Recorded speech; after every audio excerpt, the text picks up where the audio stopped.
Good morning to all my dear students. Today we will discuss about some important points. Can you know this? क्या आपको पता है कि NCERT की स्थापना कब हुई थी? एनसीईआरटी की स्थापना 1 सितंबर 1961 ईस्वी को हुई थी। साक्षर भारत अभियान कब शुरू हुआ था? 8 सितंबर 2009 को साक्षर भारत अभियान की शुरुआत हुई थी। सर्व शिक्षा अभियान SSA यानी सर्व शिक्षा अभियान किस वर्ष में शुरू हुआ था?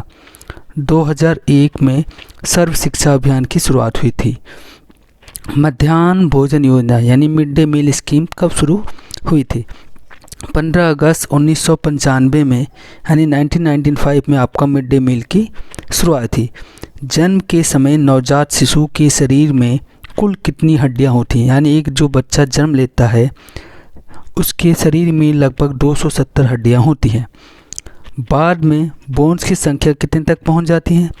जन्म के बाद जो बच्चा है उसके हड्डियों की संख्या लगभग 350 से 300 तक पहुंच जाती है। एक वयस्क मनुष्य यानी कि एक एडल्ट मनुष्य के शरीर में कुल कितनी हड्डियां होती हैं? लगभग 206 हड्डियां होती हैं।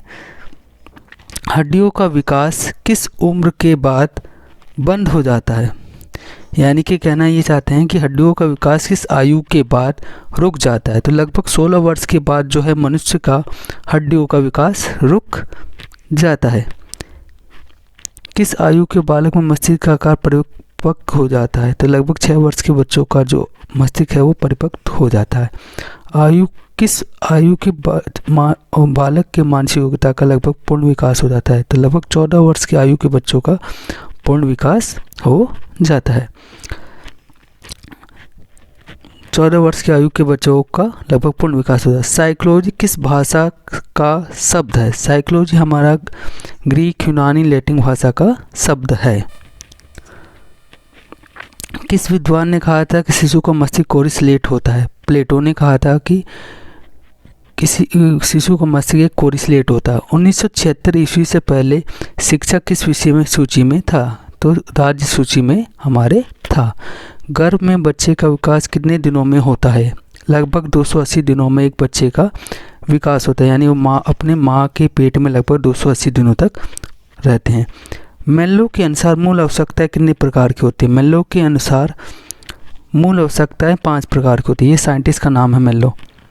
लगभग 5 आवश्यकता होते हैं। टर्मन के अनुसार सामान्य बुद्धि लब्धि कितनी होती है? यानी कि एक बच्चा जो होता है उसकी सामान्य बुद्धि लब्धि कितनी होती है? 90 से 110 होती है सामान्य बुद्धि लब्धि। खेल खेल में ज्ञान प्रदान करने की विधि क्या है? मॉन्टेसरी ने दिया था खेल खेल में ज्ञान प्रदान करने की विधि।